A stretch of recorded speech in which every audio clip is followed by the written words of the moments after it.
Assalamu alaikum, my dear students. I hope all of you are doing well. Welcome to lecture number 11 of FBIEC HSCC 2 Computer Science Series.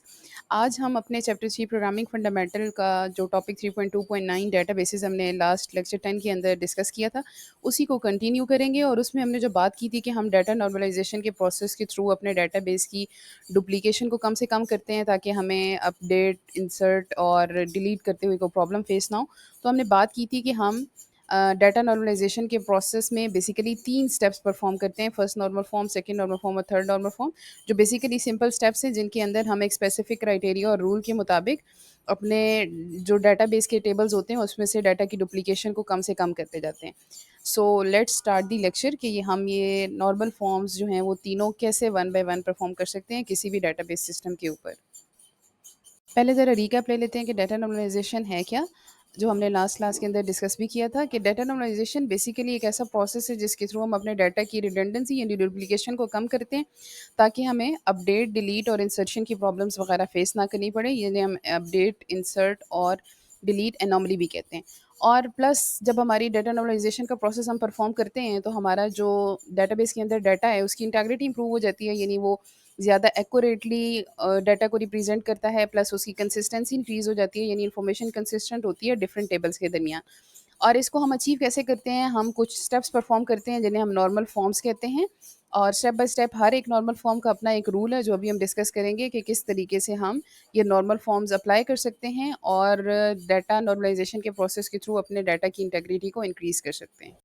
तो basically ये 3 हमारे step हैं जो कि हम discuss करेंगे। Although इसके आगे भी 2 स्टेप्स होते हैं बट वो आपके लेवल पे इंक्लूड नहीं है। और हम सिर्फ फर्स्ट 3 नॉर्मल फॉर्म को डिस्कस करेंगे जो आपके लेवल तक इंक्लूडेड हैं।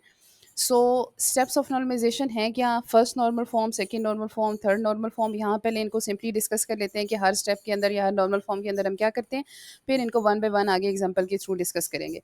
देखिए, सबसे पहले फर्स्ट नॉर्मल फॉर्म आती है। फर्स्ट नॉर्मल फॉर्म में हमारा एक ही गोल होता है कि हमने अपने रिपीटिंग ग्रुप्स को रिमूव करना है और किसी भी एक कॉलम के अंदर जो हमारा टेबल बेसिकली तो आपको पता है इन्फॉर्मेशन टेबल की फॉर्म में स्टोर होती है, किसी भी एक सेल के अंदर मल्टीपल वैल्यूज़ नहीं होनी चाहिए। यानी लेट्स सपोज़ किसी के 2 फ़ोन नंबर नहीं लिखे होने चाहिए। इस तरह किसी भी सेल के अंदर 2 वैल्यूज़ नहीं होनी चाहिए, एक वैल्यू हो। और दूसरी हमारी कोशिश होती है कि जितने रिपीटिंग ग्रुप्स हैं, यानी जो डाटा बार-बार रिपीट हो रहा है, अननेसेसरी रिपीट हो रहा है, उसको अलग कर लिया जाए ताकि वो बार-बार रिपीट ना करना पड़े और फिर फॉरेन की के थ्रू हम उन्हें लिंक कर लें। और यानी बेसिक मकसद सिर्फ़ यही 2 रूल्स हैं, एलिमिनेट रिपीटिंग ग्रुप्स और मल्टीपल वैल्यूज़ जो मैंने आपको पहले बताई। और एटॉमिक वैल्यू होनी चाहिए हर सेल के अंदर, यानी हर सेल के अंदर बेसिकली एक ही वैल्यू लिखी हो किसी भी सेल के अंदर, जो वैल्यू है वो इससे ज़्यादा नहीं होनी चाहिए। उसके बाद आती है second normal form. Second normal form में हम रिमूव करते हैं पार्शियल डिपेंडेंसी। अब ये पार्शियल डिपेंडेंसी क्या है, इसको हम आगे इन डिटेल में डिस्कस करेंगे। और थर्ड नॉर्मल फॉर्म में हमारा एक ही मकसद होता है कि हमने ट्रांजिटिव डिपेंडेंसी को रिमूव करना होता है। तो इनको हम पहले आगे अंडरस्टैंड करेंगे स्टेप बाय स्टेप और फिर इनको देखेंगे कि ये हम रिमूव करते कैसे हैं। यहाँ सिर्फ आपको ये पता होना चाहिए कि फर्स्ट नॉर्मल फॉर्म के अंदर क्या रिमूव करते हैं, सेकंड नॉर्मल फॉर्म के अंदर क्या करते हैं और थर्ड नॉर्मल फॉर्म के अंदर क्या करते हैं। यानी अगर एक अननॉर्मलाइज़ टेबल आपको दे दिया जाए तो आप उसमें से जब रिमूव करेंगे रिपीटिंग ग्रुप्स और हर एक सेल के अंदर एक एटॉमिक वैल्यू होगी तो इसका मतलब है वो फर्स्ट नॉर्मल फॉर्म में आ गए। उसके बाद जब आप उसकी पार्शियल डिपेंडेंसी रिमूव कर देंगे तो वो सेकंड नॉर्मल फॉर्म में आ जाएगा। और उसके बाद जब आप ट्रांजिटिव फंक्शनल डिपेंडेंसी भी रिमूव कर देंगे तो वो थर्ड नॉर्मल फॉर्म में आ जाएगा। और एक और बात जो आपने याद रखनी है वो ये है कि अगर फर्स्ट नॉर्मल फॉर्म जैसे हो गई तो सेकंड नॉर्मल फॉर्म सिर्फ तभी पॉसिबल हो सकती है जब आपका टेबल फर्स्ट नॉर्मल फॉर्म को फुलफिल कर रहा हो। अगर फर्स्ट नॉर्मल फॉर्म का क्राइटेरिया फुलफिल नहीं हो रहा तो फिर आप सेकंड नॉर्मल फॉर्म अप्लाई नहीं कर सकते। सिमिलरली थर्ड नॉर्मल फॉर्म तब तक अप्लाई नहीं हो सकती जब तक सेकंड नॉर्मल फॉर्म का क्राइटेरिया मीट ना हो रहा हो या वो सेकंड नॉर्मल फॉर्म के क्राइटेरिया को फुलफिल ना कर रही हो। So let's discuss them one by one. Okay, तो बुक वाली एग्जांपल ही मैंने लिया, ऑल्दो ये मुझे कुछ इतनी सूटेबल तो नहीं लगी बट स्टिल इसलिए की ताकि आपको समझ आ जाए। इसके अलावा भी कई एग्जांपल्स पॉसिबल हैं, अगर आप चाहते हैं कि उन एग्जांपल्स को भी डिस्कस किया जाए तो do let me know in the comment section, फिर मैं आपको वो एग्जांपल्स भी करा दूँगी। अदरवाइज़ बुक वाली एग्जांपल को ही समझते हैं ताकि आपको एटलीस्ट बुक वाली एग्जांपल समझने में आसानी हो। अब इसके अंदर उन्होंने बेसिकली आपको जो टेबल दिया है उसके अंदर कस्टमर, लैपटॉप और ऑर्डर 3 चीज़ों की डिटेल मौजूद है। ये बेसिकली लैपटॉप शॉप का एक डेटाबेस है जिसके अंदर वो ये देख रहे हैं कि अच्छा हमारे पास कौन से ऑर्डर आ रहे हैं, किस लैपटॉप के आ रहे हैं और कौन से कस्टमर है जो बाय कर रहे हैं। तो सबसे पहले तो हमारी 3 एंटिटीज़ हो गई, क्योंकि हमें पहले अंडरस्टैंड करना होता है कि एंटिटीज़ कौन-सी हैं, क्योंकि जैसा कि हमने पहले कहा था कि एंटिटीज़ का ही टेबल बनता है। सो एंटिटीज़ हमारे पास 3 हैं। कस्टमर, लैपटॉप और ऑर्डर, क्योंकि ऑर्डर के बारे में भी इंफॉर्मेशन स्टोर करनी है, लैपटॉप के बारे में भी करनी है, कस्टमर के बारे में भी करनी है। तीनों एक रियल वर्ल्ड ऑब्जेक्ट्स हैं जो हम ऑलरेडी डिस्कस कर चुके हैं। और फिर तीनों के कुछ एट्रीब्यूट्स हैं। कस्टमर के एट्रीब्यूट्स हैं कस्टमर की आईडी, कस्टमर का नेम, कस्टमर का एड्रेस, कस्टमर का फ़ोन नंबर। फिर लैपटॉप का क्या है, laptop ID, laptop name, laptop की प्राइस और लैपटॉप का ब्रांड कौन सा है। देन ऑर्डर है हमारे पास, ऑर्डर आईडी क्या है, ऑर्डर की डेट क्या है, फिर वो ऑर्डर किस कस्टमर का है और कौन सा लैपटॉप ऑर्डर किया और क्वांटिटी कितनी है।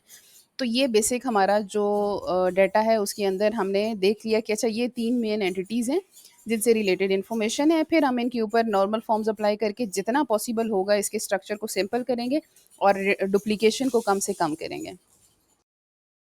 अब पहले देख लेते हैं अननॉर्मलाइज़्ड डाटा। आपकी बुक के अंदर तो इसके अंदर बहुत सारी और भी उन्होंने रोज़ डाली हुई हैं, लेकिन मैंने यहाँ पर जितनी आपके समझने के लिए काफ़ी थी उतनी ही डाली है, यानी सिर्फ 3 डाली है, वहाँ शायद 5 कस्टमर का डाटा है। सो इट डज़न्ट मैटर, आपने सिर्फ कॉन्सेप्ट समझना है कि एक्चुअली है क्या, क्योंकि आपके पेपर में कोई भी टेबल आपको दे के कहा जा सकता है कि इसके ऊपर जो है वो आप नॉर्मल फॉर्म्स अप्लाई करके देखें। तो आपने सिर्फ कॉन्सेप्ट को पिक करना है, इट डज़न्ट मैटर कि रोज़ यहाँ पर हमने 3 कस्टमर का डाटा डाला या 4 का डाला। अब ये एक अननॉर्मलाइज़्ड फॉर्म है। आपने सबसे पहले तो ये देखना है कि इस टेबल के अंदर कहीं पर भी किसी एक सेल के अंदर, एक सेल से मुराद जो एक ये बॉक्स या जिसे आप डिब्बा कह सकते हैं, एक सेल के अंदर, एक बॉक्स के अंदर कहीं पर भी कोई वैल्यू 2 तो नहीं लिखी हुई। जैसे लेट्स सपोज़ ये कस्टमर फ़ोन नंबर है। अब मैं यहाँ पर अगर एक के अंदर 2 फ़ोन नंबर डाल दूँ, तो इसका मतलब है पहले तो हमें वो रिमूव करना है कि बजाय इसके कि वो 2 सेल फ़ोन नंबर एक सेल के अंदर लिखें, उस पूरे कस्टमर का डाटा आप एक सेल फ़ोन के साथ लिखोगे, फिर अगली रो में पूरा दोबारा लिखोगे। अगर ऐसा होता है, तो यहाँ पर ऐसा है नहीं, इसलिए हमें कुछ ये काम तो करने की ज़रूरत है नहीं। ये बात आपने माइंड में रखनी है कि कहीं पर भी अगर ऐसा होगा तो आप क्या करोगे कि अगर वो एक जैसे सेल फ़ोन नंबर है, यहाँ पर लिखा हुआ है 1 2 3 4 5 6 7, इसी के नीचे मैं लिख दूँ 9 10 11 12 वाला कुछ, तो 2 नंबर फ़ोन नंबर बन गए। अब अगर मुझे इसको रिमूव करना है फर्स्ट नॉर्मल फ़ॉर्म के अंदर, तो क्या करूँगी कि पूरी की पूरी जो बाकी 7 डिटेल है ना, ये एड्रेस और ऑर्डर नंबर और ऑर्डर डिटेल, पहले कॉलम से लेके आखिरी कॉलम तक पूरी की पूरी इन्फॉर्मेशन फिर कॉपी करके एक अगली रो में करेंगे। एक रो में एक फ़ोन नंबर के साथ इसकी सारी डिटेल लिख देंगे और दूसरे में दूसरे के साथ लिख देंगे, अगर ऐसा होता है। यहाँ पर ऐसा कुछ है नहीं। पहली चीज़ तो हो गई कि हर एक सेल के अंदर एटॉमिक वैल्यू है। किसी भी सेल के अंदर हमारी एक से ज़्यादा वैल्यू नहीं लिखी हुई, सब की सब एक ही वैल्यू लिखी हुई है। अच्छा, इसमें आपने ये कन्फ्यूज़ नहीं होना, ये जो एचपी स्पेक्ट्रा लिखा हुआ है, ये नाम एक ही है, ऑल्दो वो मल्टीपल लाइन्स पे आया हुआ है, जो लैपटॉप का नेम है, बट नाम एक ही है। तो इसका मतलब है हर सेल के अंदर एक ही वैल्यू है, फर्स्ट क्राइटेरिया मीट हो गया। दूसरी हमारी कोशिश होती है कि जितना हम रिपीटिंग ग्रुप्स को अलग कर सकते हैं, उसको अलग कर लें। अब यहाँ हमने ये देखना है कि यहाँ कौन-कौन सी चीज़ें हैं जो रिपीट हो रही हैं। आप देख रहे हैं कि ऑर्डर आईडी और ऑर्डर डेट ये रिलेट कर रहे हैं। Customer ID, customer name, customer address, customer phone number हर एक के साथ बार-बार रिपीट हो रहा है। सिमिलरली लैपटॉप की डिटेल देखें तो वो भी हर एक के साथ रिपीट हो रही है। तो इसका मतलब क्या है कि ये हमारी रिपीटिंग वैल्यूज़ हैं। तो अब इनको देखते हैं कि ये रिपीटिंग वैल्यूज़ हम फर्स्ट नॉर्मल फॉर्म के अंदर कैसे रिमूव कर सकते हैं। ओके, ये बात तो हमने अपने पिछले अननॉर्मलाइज्ड टेबल को देख के डिसाइड कर लिया कि हमें किस तरीके से अपने फर्स्ट नॉर्मल फॉर्म के को अचीव करना है। पहले तो एटॉमिक वैल्यू होनी चाहिए और रिपीटिंग फील्ड्स नहीं होनी चाहिए। तो हमने देख लिया कि कोई जो एटॉमिक वैल्यू है वो तो ऑलरेडी एग्जिस्ट करी है, यानी हर एक के अंदर एक ही वैल्यू है। कोई रिपीटिंग फील्ड्स हमारे पास थी। अब वो रिपीटिंग किसकी थी? एक कस्टमर इन्फॉर्मेशन की थी और एक लैपटॉप की थी। तो बजाय इसके कि हम कस्टमर और इन्फॉर्मेशन और लैपटॉप को बार बार इधर रिपीट करें, हम कस्टमर का अलग टेबल बना लेते हैं, लैपटॉप का अलग बना लेते हैं, फिर उनकी प्राइमरी कीज़ बनाते हैं और वो प्राइमरी की अपने इस और जो हमारा ये अननॉर्मलाइज़ का टेबल है ऑर्डर का, इसके अंदर इंसर्ट करके और उनको रिलेट कर लेते हैं, यानी अपना रिलेशन क्रिएट कर लेते हैं 2 टेबल्स का, जो कि हमारे एक ऑर्डर का टेबल होगा, कस्टमर का टेबल होगा और लैपटॉप का टेबल होगा। यानी बेसिकली हमने क्या किया कि अपना जो एक टेबल था उसको 3 अलग-अलग टेबल में डिवाइड कर लिया। जैसा कि हमने कहा था कि हम करते हैं नॉर्मलाइज़ेशन में और फिर उसे इंटरलिंक करना है, तो इंटरलिंक के लिए हमें ज़रूरत पड़ती है अपनी फ़ॉरेन की और वो फ़ॉरेन की क्या होती है, वो किसी एक टेबल की प्राइमरी की किसी दूसरे टेबल में फ़ॉरेन की होती है। तो अब क्या होगा कि जो कस्टमर की इन्फॉर्मेशन हम टेबल बनाएँगे, जो कस्टमर आईडी होगी वो वहाँ पर प्राइमरी की होगी और ऑर्डर के टेबल में वो बन जाएगी आपकी फ़ॉरेन की। सिमिलरली लैपटॉप का अलग टेबल बनेगा और लैपटॉप आईडी आपकी प्राइमरी की होगी और जो ऑर्डर होगा उसके अंदर वो क्या बन जाएगी, फ़ॉरेन की। तो अब देखते हैं ज़रा ये जो टेबल बनेंगे ये कैसे बनेंगे। एक तो हमारा ये टेबल बन गया जो कि कस्टमर का है, हमने उसमें से क्या किया, कस्टमर आईडी, कस्टमर नेम और कस्टमर एड्रेस और कस्टमर फ़ोन ये जो है अलग कर लिया। अब ये जो हमने अलग कर लिया, ये हमारा कस्टमर का टेबल बन गया और कस्टमर आईडी जो आपको अंडरलाइन नज़र आ रही है, जो भी आपको अंडरलाइन नज़र आए, आपको फ़ौरन पता चल जाना चाहिए कि underline is something that is primary key. So customer ID आपकी क्या बन जाएगी यहाँ पर? प्राइमरी की। तो कस्टमर आईडी ये प्राइमरी की है। अब यही प्राइमरी की ऑर्डर के टेबल में जाके जब यूज़ होगी, तो वहाँ ये फ़ॉरेन की बन जाएगी। और यहाँ अब हमने जो डाटा है, जैसे आप देख रहे हैं फर्स्ट टेबल के अंदर कमर का डाटा 2 दफ़ा रिपीट हो रहा था, क्योंकि 2 ऑर्डर किए, दोनों ऑर्डर के लिए अलग-अलग इन्फॉर्मेशन आ रही थी। तो वो हमने कमर का डाटा एक ही दफ़ा लिख दिया। अब वहाँ पर हम सिर्फ़ एक आईडी को 2 दफ़ा लिख देंगे, बाकी हमें साथ-साथ दोबारा से ये नेम, एड्रेस और फ़ोन नंबर रिपीट करने की ज़रूरत नहीं है। वो जब भी रिक्वायर होगा, तो हम कस्टमर आईडी जो फ़ॉरेन की है, उसके थ्रू अपने इस जो टेबल है, इसमें से इन्फॉर्मेशन को निकाल लेंगे या रिट्रीव कर लेंगे, जैसे भी हमें हमारी रिक्वायरमेंट के मुताबिक होगा। यानी लेट्स सपोज़ अगर नेम चाहिए होगा, तो नेम फाइंड कर लेंगे, फ़ोन नंबर चाहिए होगा, तो फ़ोन नंबर फाइंड कर लेंगे। तो ये हमने अलग टेबल एक क्रिएट कर लिया। अब देखते हैं दूसरा टेबल। तो ये हमारा दूसरा टेबल है, जो कि लैपटॉप का टेबल है, क्योंकि वो डाटा भी रिपीट हो रहा था, तो हमने लैपटॉप के टेबल के का डाटा जो है वो भी निकाल के अलग कर लिया कि डाटा रिपीट ना हो। यानी अगर 2 कस्टमर सेम लैपटॉप बाय करते हैं, तो हमें दोनों के लिए पूरी डिटेल्स दोबारा ना लिखनी पड़े। सिर्फ लैपटॉप आईडी जो आपको यहाँ प्राइमरी की नज़र आ रही है अंडरलाइन, ये हमारी यहाँ प्राइमरी की है। ऑर्डर के टेबल के अंदर ये फ़ॉरेन की बन जाएगी। और अगर हमें किसी ऑर्डर में लैपटॉप की डिटेल्स निकालनी होगी, जैसे नेम या प्राइस वगैरह, तो हम लैपटॉप आईडी जो वहाँ फ़ॉरेन की यूज़ हो रही होगी, उसके थ्रू यहाँ से इन्फॉर्मेशन जो है वो रिट्रीव कर लेंगे अपनी रिक्वायरमेंट के मुताबिक, जो भी हमें चाहिए होगी। तो इस तरीके से हमने लैपटॉप का भी टेबल अलग कर लिया और रेपिटेशन हमारी कम हो गई। अब हमें हर लैपटॉप आईडी के साथ उसकी डिटेल लिखने की ज़रूरत नहीं है। अगर हमें ज़रूरत होगी, तो हम लैपटॉप आईडी की जो ये हमारा कॉलम है, जो प्राइमरी की है, इसके थ्रू, क्योंकि दोनों टेबल इंटरलिंक्ड हो गए, तो हम इन्फॉर्मेशन जो है वो यहाँ से निकाल सकते हैं, अगर हमें ऑर्डर की डिटेल्स में कोई भी इन्फॉर्मेशन चाहिए होगी। तो ये हमारा दूसरा टेबल बन गया। अब देखते हैं तीसरा टेबल। ओके, तो ये अब हमारा जो टेबल था, ऑर्डर का टेबल, उसमें अब हमने क्या किया कि जो अपना कस्टमर का टेबल अलग किया था और जो लैपटॉप का टेबल अलग किया था, यानी लैपटॉप डिटेल्स का, कस्टमर आईडी और लैपटॉप आईडी को यहाँ पर हमने क्या बना दिया, फ़ॉरेन की। अब और हमारे टेबल की जो डुप्लीकेशन थी, वो भी काफ़ी हद तक रिमूव हो गई।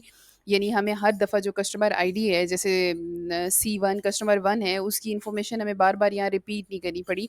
यानी उसका नाम दोबारा नहीं लिखना पड़ा। जैसे कस्टमर 1 का ऑर्डर नंबर 1 भी है और ऑर्डर नंबर 3 भी है। तो बजाय इसके कि हम बार-बार वो इन्फॉर्मेशन रिपीट करते हैं, हमने अलग सेव कर दी और इनको फ़ॉरेन की के थ्रू लिंक कर दिया। अब यहाँ पर कस्टमर आईडी और जो हमारे लैपटॉप आईडी है, ये हमारी क्या हैं, फ़ॉरेन कीज़, और ये अपने टेबल के अंदर क्या हैं, प्राइमरी कीज़। और इस तरीके से अब हमारी डुप्लीकेशन कम हो गई। अब यहाँ पर ये जो हमारा ऑर्डर का टेबल बना, हमने अब इसकी प्राइमरी की डिसाइड करनी थी, तो यहाँ पर जो मोस्ट सूटेबल प्राइमरी की बनती है, वो ऑर्डर आईडी और कस्टमर आईडी को मिला के बनती है। यानी कि बेसिकली हम ऑर्डर आईडी को और कस्टमर आईडी को मिला के अगर कंपोज़िट प्राइमरी की बनाएँ, तो ये ज़्यादा बेहतर ऑप्शन होगा, क्योंकि ये ज़्यादा बेहतर तरीके से कस्टमर की इन्फॉर्मेशन को और ऑर्डर को रिप्रेजेंट करेगी। यानी 1C1 और 2C2 और 3C3 जो है, वो हमारी बेहतर कम जो प्राइमरी कीज़ हैं, वो बन सकती हैं, जो बेहतर तरीके से डाटा को रिप्रेजेंट करें। अब यहाँ पर फर्स्ट नॉर्मल फॉर्म तो अचीव हो गई, एटॉमिक वैल्यू है, डुप्लीकेशन कम से कम है। हमने अपने ऑर्डर के टेबल के अंदर से सिर्फ जो है वो कस्टमर की इन्फॉर्मेशन और लैपटॉप की इन्फॉर्मेशन निकाल के वही लिखी, जो कि रिपीटिशन कम से कम हो। यानी ऑर्डर आईडी है, ऑर्डर डिटेल है, कस्टमर आईडी है, लैपटॉप आईडी है और क्वांटिटी है। अब यहाँ पर आप देख रहे हैं कि हमारे जो कंपोजिट प्राइमरी की है, वो बन रही है। यानी कि ऑर्डर आईडी और कस्टमर आईडी मिल के एक प्राइमरी की बना रहे हैं। तो अब चलते हैं सेकंड नॉर्मल फॉर्म के अंदर, जहाँ पर हमने इस वाली चीज़ को रिमूव करना होता है। यानी कंपोजिट प्राइमरी की जो बेसिकली होती है हमारी, जो कि पार्शियल फंक्शनल डिपेंडेंसी क्रिएट कर देती है, उसको हमने रिमूव करना है। तो वो हम देखते हैं कि वो कैसे बन रही है और उसको हम कैसे रिमूव कर सकते हैं। सबसे पहले ये समझते हैं कि पार्शियल फंक्शन डिपेंडेंसी होती क्या है, और फिर देखते हैं कि वो कैसे एग्जिस्ट कर रही है और हम उसे कैसे रिमूव कर सकते हैं। देखिए, पार्शियल का मतलब होता है हाफ, यानी सिर्फ कुछ हिस्सा, राइट। अगर हम लिटरल मीनिंग की बात करें, तो पार्शियल डिपेंडेंसी का मतलब क्या है कि पार्शियल डिपेंडेंसी में आपके जो कुछ एट्रीब्यूट्स होते हैं, वो किसी हाफ पार्ट पे, यानी प्राइमरी की के हाफ पार्ट पे डिपेंडेंट होते हैं, फुल पार्ट पे डिपेंडेंट नहीं होते। अगर आप इसको आसानी से समझना चाहते हैं, तो इसका मतलब क्या हुआ कि पार्शियल फंक्शनल डिपेंडेंसी तब एग्जिस्ट करती है जब आपके कुछ नॉन की एट्रीब्यूट से मुराद ऐसे एट्रीब्यूट जो कोई भी की नहीं है, यानी हमने उन्हें कोई की नहीं बनाया हुआ, वो एट्रीब्यूट जो हैं वो आपकी किसी पार्ट ऑफ द प्राइमरी की पे डिपेंड करते हैं, फुल प्राइमरी की पे डिपेंड नहीं करते। अब ऑब्वियसली पार्ट तब आएगा जब दो या दो चीज़ों से वो मिल के बना होगा। अगर सिंगल एक हमारी प्राइमरी की है, एक एट्रीब्यूट हमारी प्राइमरी की है तो ऑब्वियसली उसके तो पार्ट्स बन नहीं सकते। तो इसका मतलब क्या है, पार्शियल फंक्शनल डिपेंडेंसी एग्जिस्ट ही तब करती है जब कंपोजिट प्राइमरी की हो। अगर कंपोजिट प्राइमरी की ना हो तो पार्शियल फंक्शनल डिपेंडेंसी एग्जिस्ट नहीं करती। ये बात हमने समझनी है। यानी पार्शियल फंक्शनल डिपेंडेंसी एग्जिस्ट कर रही है क्योंकि कंपोजिट प्राइमरी की है, और कंपोजिट प्राइमरी की वजह से कुछ ऐसे एट्रीब्यूट्स हैं जो उस कंपोजिट प्राइमरी की के पार्ट पे डिपेंडेंट है। फुल वाली जो हमारी जो कंपोजिट प्राइमरी की है उसके ऊपर डिपेंडेंट नहीं है। अब आई होप कि कॉन्सेप्ट आपको समझ में आ गया होगा। अब इसको अपने टेबल के ऊपर अप्लाई करें, जो भी टेबल हमने डिस्कस किया था। अगर हम उसके अंदर देखें तो जो हमारी ऑर्डर डेट है उसका कस्टमर आईडी से कोई लेना देना नहीं है। उसका लेना देना सारे का सारा किससे है, ऑर्डर आईडी से। यानी वो सिर्फ और सिर्फ डिपेंडेंट है ऑर्डर आईडी के ऊपर कि ऑर्डर आईडी क्या है और उसकी डेट क्या है। तो इसका मतलब क्या हुआ कि पहले तो हमारी कंपोजिट की थी, कंपोजिट की मतलब ऑर्डर आईडी और कस्टमर आईडी आईडी जो है वो मिल के हमारी एक कंपोजिट प्राइमरी की बना रहे थे। अब कंपोजिट प्राइमरी की वजह से जो ऑर्डर डेट है उसका कस्टमर आईडी से तो कोई लेना देना नहीं है, उसका लेना देना सारे का सारा किससे है, ऑर्डर आईडी से। तो ये चीज़ हमें रिमूव करनी है। तो इसको रिमूव करने के लिए हम क्या करेंगे कि हम ऑर्डर डिटेल का टेबल अलग बना लेंगे। यानी हम ऑर्डर आईडी और ऑर्डर डेट इसको अलग कर लेंगे, और उसके बाद इस ऑर्डर आईडी को फिर लिंक कर देंगे अपनी उस ऑर्डर वाले टेबल के अंदर। यानी ऑर्डर वाला टेबल वही रहेगा, सिर्फ उसमें से डिटेल निकाल के अलग कर दिए। इस तरीके से हमारी पार्शियल फंक्शनल डिपेंडेंसी जो है वो रिमूव हो जाएगी। और कोई ऐसा एट्रीब्यूट नहीं है जो कि सिर्फ और सिर्फ हाफ ऑफ द पार्ट की पे डिपेंडेंट हो। वो पूरे के पूरे जो भी एट्रीब्यूट्स हैं वो सारे के सारे फुल प्राइमरी की यानी होल प्राइमरी की के ऊपर डिपेंड कर रहे हैं। तो इस तरीके से हमारी जो सेकंड नॉर्मल फॉर्म है वो अचीव हो गई बाय एलिमिनेटिंग दी पार्शियल फंक्शनल डिपेंडेंसी जो एग्जिस्ट कर रही थी कंपोजिट प्राइमरी की वजह से। ओके, तो जैसा कि हमने देख लिया कि हमने सेकंड नॉर्मल फॉर्म के अंदर अपनी पार्शियल फंक्शनल डिपेंडेंसी को जब रिमूव किया, जो कि एग्जिस्ट कर रही थी कंपोजिट प्राइमरी की वजह से, तो हमने अपने वो एट्रीब्यूट्स जो कि पार्शियली डिपेंडेंट थे यानी हाफ पार्ट पे डिपेंडेंट थे वो अलग कर ली। तो अब आप यहाँ पर देख सकते हो कि हमारे जो एट्रीब्यूट हैं नॉन की एट्रीब्यूट, जो कि दो ही नॉन की एट्रीब्यूट हैं, एक लैपटॉप आईडी और क्वांटिटी, वो दोनों के दोनों फुली हमारी कंपोजिट प्राइमरी की यानी होल प्राइमरी की पे डिपेंड कर रहे हैं, half part of the primary की पे डिपेंड नहीं कर रहे। तो इसका मतलब है अब हमने सेकंड नॉर्मल फॉर्म जो है वो अचीव कर ली है, क्योंकि यहाँ पर कोई भी ऐसा एट्रीब्यूट नहीं है जो हाफ पार्ट पे डिपेंडेंट हो, बल्कि ये दोनों एट्रीब्यूट कंप्लीटली फुली डिपेंडेंट हैं हमारी होल प्राइमरी की के ऊपर। तो यहाँ हमने सेकेंड नॉर्मल फॉर्म अचीव कर ली। अब चलते हैं थर्ड नॉर्मल फॉर्म की तरफ और देखते हैं कि थर्ड नॉर्मल फॉर्म में हम क्या रिमूव करते हैं और कैसे करते हैं, और हमारा ये टेबल क्या थर्ड नॉर्मल फॉर्म के क्राइटेरिया को फुलफ़िल कर रहे हैं या फिर हमें इसको फ़र्दर चेंज करने की ज़रूरत है। ओके, तो अब बात करते हैं थर्ड नॉर्मल फॉर्म की।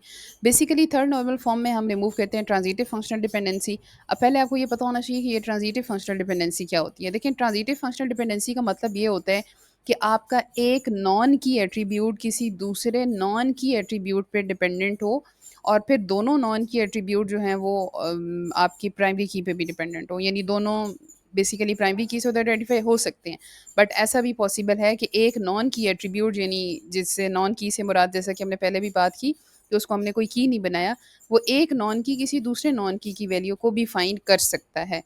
अब यहाँ जो मैंने एग्जांपल दी है इसका आपकी इस एग्जांपल से लेना देना नहीं है, ये सिर्फ मैंने आपको समझाने के लिए दी है, क्योंकि ऑलरेडी हम जितना काम कर चुके हैं उसमें ट्रांजिटिव फंक्शनल डिपेंडेंसी एग्जिस्ट कर ही नहीं रही थी।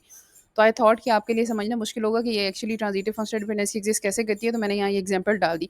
ऑल्दो हमारा जो सेकेंड नॉर्मल फॉर्म वाला था उसी के अंदर हमने थर्ड नॉर्मल फॉर्म भी अचीव कर ली, क्योंकि उसमें कोई भी ऐसा एट्रीब्यूट नहीं है नॉन की एट्रीब्यूट जो किसी दूसरे नॉन की एट्रीब्यूट की वैल्यू को फाइंड कर रहा हो। तो इस वजह से हमने जो है वो उसको थर्ड और सेकंड नॉर्मल फॉर्म के अंदर ही थर्ड नॉर्मल फॉर्म भी ऑटोमेटिकली अचीव होगी। तो यहाँ ये मैंने इसलिए डाली एग्जांपल ताकि आपको क्लियर हो जाए। सो अब इस एग्जांपल को देखते हैं, और इस एग्जांपल को बिल्कुल आपने अलग कंसिडर करना है उस सिनेरियो से जो हम ऑलरेडी डिस्कस करते आ रहे हैं। ये सिर्फ आपको समझाने के लिए है कि ट्रांजिटिव फंक्शनल डिपेंडेंसी क्या है।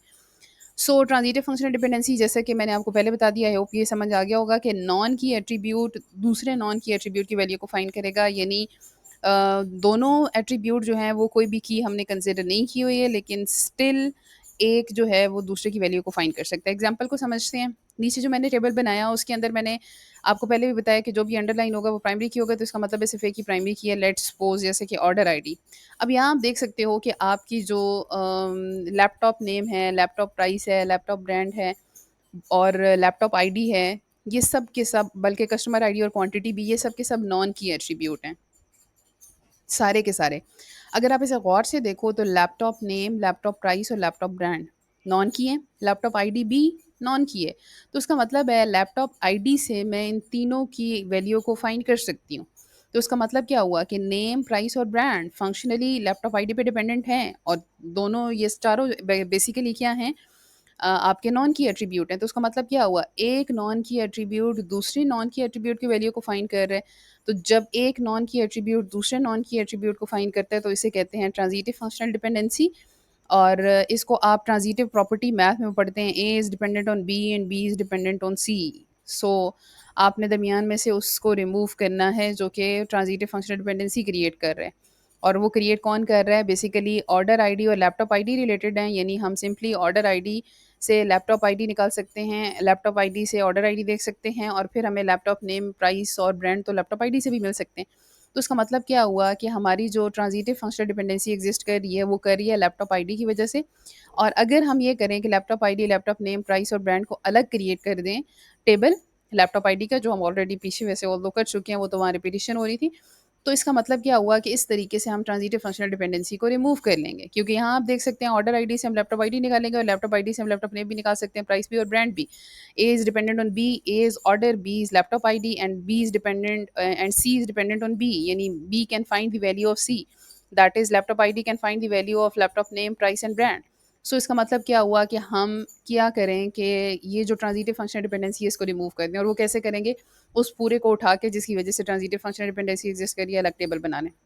तो अगर लैपटॉप आईडी, लैपटॉप नेम और प्राइस और ब्रांड का टेबल अलग हो जाएगा और यहाँ laptop ID as a foreign key use होगी, तो ट्रांजिटिव फंक्शनल डिपेंडेंसी जो है वो रिमूव हो जाएगी और हमारी थर्ड नॉर्मल फॉर्म अचीव हो जाएगी। ऑल दो अगर आप गौर से देखें तो हमने जो पिछले टेबल डिस्कस किए हैं उनमें उनमें हम ये ऑलरेडी अचीव कर चुके हैं। कहीं भी कोई भी ऐसा टेबल नहीं है, आप ऑर्डर का टेबल चेक कर लें, आप कस्टमर का टेबल चेक कर लें, आप ऑर्डर डिटेल का टेबल चेक कर लें, आप लैपटॉप का टेबल चेक कर लें, कोई भी एक ऐसा एट्रीब्यूट आपको नज़र नहीं आएगा जो कि ट्रांजिटिव फंक्शनल डिपेंडेंसी क्रिएट कर रहा हो। तो इसका मतलब क्या हुआ कि हम अपनी एग्जांपल के अंदर ही ऑलरेडी अचीव कर चुके हैं। तो यहाँ आपको क्लियर करने के लिए मैंने अलग से मेंशन कर दिया ताकि आपको आइडिया हो कि कैसे हम already transitive functional dependency remove कर चुके थे। ये बात तो हमें समझ में आ गई कि जब एक नॉन की एट्रीब्यूट दूसरे नॉन की एट्रीब्यूट की वैल्यू को फाइंड करे, तो हमने कहा कि आफ्टर सेकंड नॉर्मल फॉर्म ही हमारे 4 टेबल बन चुके थे। एक कस्टमर का टेबल, एक लैपटॉप का टेबल, एक ऑर्डर डिटेल का टेबल जो हमने अलग किया था और एक ऑर्डर का। और इनमें सब के सब जो एट्रीब्यूट्स हैं वो पूरे के पूरे प्राइमरी की पे डिपेंडेंट हैं, और कोई भी एक ऐसा नहीं है जो नॉन की एट्रीब्यूट किसी दूसरे नॉन की एट्रीब्यूट की वैल्यू को फाइंड करे। तो इस वजह से हमने उसको जो है वो एक अलग-अलग टेबल में डिवाइड कर दिया और यहीं पर ही हमने साथ ही अचीव भी कर ली अपनी थर्ड नॉर्मल फॉर्म। तो थर्ड नॉर्मल फॉर्म के बाद यानी यहाँ पर फाइनली हमारा जो वो एक बड़ा अननॉर्मलाइज़्ड टेबल था, वो 4 टेबल में डिवाइड हो चुका है और उसके ऊपर हमने तीनों थर्ड नॉर्मल फॉर्म जो है वो अप्लाई कर दी हैं। हमने अलग टेबल क्रिएट कर लिए, फिर उन टेबल्स को आपस में इंटरलिंक भी कर दिया और उसके थ्रू हमारे टेबल लिंक हो गए। अब जहाँ भी एक टेबल के अंदर इन्फॉर्मेशन चाहिए होगी तो वो दूसरे टेबल से इन्फॉर्मेशन ले सकता है और रिपीटिशन भी कम से कम हो गई। और अब हम जो अपनी मेन मकसद था हमारा डाटा नॉर्मलाइजेशन का वो अचीव कर चुके हैं। आई होप कि यहाँ तक आपको नॉर्मल फॉर्म्स क्लियर होगी। अब ज़रा बात कर लेते हैं डेटाबेस टूल्स की। टूल्स वो सॉफ्टवेयर्स होते हैं जिनको यूज़ करके आप अपने डेटाबेसेस क्रिएट कर सकते हैं। उसमें से जो सबसे मोस्ट कॉमनली यूज़ होता है वो एमएस एक्सेस है। बेसिकली हम आगे नेक्स्ट लेक्चर के अंदर इंशाल्लाह अपना एक डेटाबेस क्रिएट करके भी देखेंगे। बट अभी यहाँ हम 2 मेन इंपॉर्टेंट डिस्कस कर रहे हैं जो मोस्ट कॉमनली यूज़ होते हैं और स्पेशली बिगिनर के लिए रिकमेंड किए जाते हैं कि उनके लिए डेटाबेस को फिर समझना आसान हो जाता है कि किस तरीके से डेटाबेस बनता है।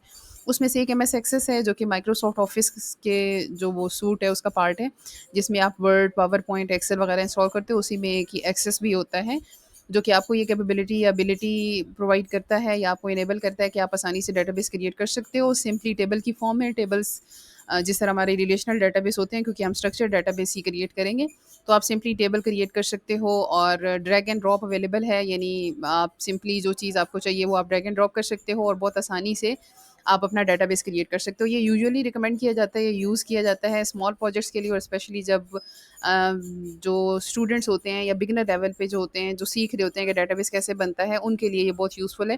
तो उसे यूज़ करके लर्न कर सकते हैं कि अच्छा डेटाबेस में टेबल कैसे बनता है, फिर हमने अगर उनका रिलेशन क्रिएट करना हो तो वो हम कैसे क्रिएट कर सकते हैं, यानी बेसिकली टेबल इंटरलिंक कैसे होंगे और किस तरीके से उसके अंदर जो है वो काम परफॉर्म हो रहे होंगे, डाटा कैसे इंसर्ट होता है, फील्ड्स कैसे बनती हैं, जो हमारे रोज़ हैं वो हम रिकॉर्ड्स कैसे सेव कर सकते हैं। और बेसिकली ये यूज़ होता है स्मॉल प्रोजेक्ट्स के लिए जिसमें इन्वेंट्री मैनेजमेंट, यानी कि जो अगर लेट्स सपोज़ कोई कंपनी है जो प्रोडक्ट बनाती है और उन्हें देखना हो कितनी प्रोडक्ट जो है वो बन रही है, सेल हो रही है, प्रॉफिट कितना है, लॉस कितना है एंड ऑल दैट, तो वो यूज़ कर सकते हैं। स्टूडेंट की इन्फॉर्मेशन जैसे रिजल्ट्स वगैरह की बात करें, या अगर स्टूडेंट की इन्फॉर्मेशन स्टोर करनी हो कि वो कौन से कोर्स ले रहा है, रिजल्ट्स कौन से हैं एंड ऑल दैट, उसकी डिटेल इन्फॉर्मेशन स्टोर करनी हो वो हो सकता है। इवेंट प्लानिंग वगैरह के लिए यूज़ हो सकता है। बेसिकली आप ये माइंड में रख सकते हैं कि जो स्मॉल लेवल के प्रोजेक्ट्स होते हैं उन पर उनको डेवलप करने के लिए बेसिकली हम जो है वो एमएस एक्सेस यूज़ कर सकते हैं। प्लस बिगिनर फ्रेंडली है, सिंपल सा इंटरफेस है। अगर आप वर्ड, पावर पॉइंट और एक्सेल यूज़ करते हैं तो एक्सेस भी बिल्कुल उसी तरह है, सिर्फ कुछ ऑब्वियसली कॉमन या कुछ ऐसी चीज़ें होंगी जो कि डेटाबेस से रिलेटेड हैं, वो आपको पता होनी चाहिए and then you can use it. Okay, तो अपने सेकंड डेटाबेस टूल की बात करते हैं जो हम यूज़ कर सकते हैं, दैट इज़ एसक्यूएलाइट, और इसको यूज़ करके हम अपना डेटाबेस क्रिएट भी करेंगे इंशाल्लाह, जो नेक्स्ट लेक्चर के अंदर हम करेंगे। सो बेसिकली एसक्यूएलाइट है क्या, एक बहुत ही आप कह सकते हैं स्मॉल इन साइज़ डेटाबेस, और जो कि सर्वरलेस डेटाबेस भी कहलाता है, यानी इसको किसी सर्वर की ज़रूरत नहीं होती। अदरवाइज़ जब भी हम डेटाबेस क्रिएट करते हैं तो हमें एक सर्वर चाहिए होता है जिसके ऊपर हम अपने डेटाबेस को इंस्टॉल करें, चाहे वो लोकल सर्वर हो या फिर सर्वर हम बाय करके उसके ऊपर प्रोसेसिंग कराएँ। सो एसक्यूएलाइट एक ऐसा है हमारा जो बेसिक डेटाबेस टूल है जो कि सर्वरलेस है, यानी ये without server within the application ही सारी इन्फॉर्मेशन को एक फ़ाइल की फॉर्म में स्टोर करके एंड देन उसको प्रोसेस कराने में और डेटाबेस क्रिएट करने में हमें हेल्प करता है। तो ये भी बिगिनर फ्रेंडली इसीलिए है क्योंकि इसका सेटअप बहुत आसान होता है, कोई बहुत मुश्किल इंस्टॉलेशन के रूल्स और रेगुलेशंस नहीं हैं, आप सिंपली बहुत आसानी से इसको इंस्टॉल कर सकते हैं और एक ही फ़ाइल के अंदर आपकी सारी इन्फॉर्मेशन जो इकट्ठी स्टोर हो जाती है। और बेसिकली इसको हम यूज़ कहाँ करते हैं, कॉमनली यूज़ में मोबाइल एप्लीकेशन डेवलपमेंट के अंदर भी यूज़ होता है, डेस्कटॉप की स्मॉल एप्लीकेशंस बनाने के लिए, यानी वो तमाम ऐसे काम जहाँ आपकी रिक्वायरमेंट ऐसी हो कि आप लोकली डाटा को स्टोर करना चाह रहे हो, यानी जो आपकी एप्लीकेशन है या आपकी डिवाइस है उसी के अंदर ही वहीं पर ही सारी इन्फॉर्मेशन लोकली स्टोर हो। इससे उसकी एक्सेसिबिलिटी भी आसान हो जाती है, तो वहाँ पर हम एसक्यूएलाइट डेटाबेस टूल जो है वो यूज़ कर सकते हैं जहाँ भी हमारी ऐसी रिक्वायरमेंट हो। और अब एडवांटेजेस डिस्कस करते हैं कि इसके कौन-कौन से बेनिफिट्स हैं जिसकी वजह से हमने इसको सेलेक्ट किया, और इसी के अंदर हम जो है वो अपना डेटाबेस क्रिएट करके देखेंगे। सबसे पहली रीज़न तो ये है कि बिगिनर फ्रेंडली है, यानी कि एक बिगिनर जब प्रोग्रामिंग स्टार्ट करता है या इस कॉन्सेप्ट को समझने की कोशिश करता है कि डेटाबेस कैसे काम करते हैं, कैसे क्रिएट होते हैं, तो उनके लिए सेटअप करना थोड़ा मुश्किल होता है कि क्लाइंट सर्वर आर्किटेक्चर को कैसे मैनेज किया जाए या सर्वर के ऊपर इंस्टॉलेशन कैसे करनी है। तो ये एक ऐसा है जहाँ पर एसक्यूएलाइट एक ऐसा डेटाबेस है जहाँ पर इसकी इंस्टॉलेशन बहुत आसान है, कोई बहुत मुश्किल रूल्स एंड रेगुलेशंस नहीं है, या आपको कोई प्रॉपर सर्वर क्रिएट नहीं करना पड़ता, तो आप बहुत आसानी से इसको इंस्टॉल कर सकते हैं और मैनेज भी कर सकते हैं।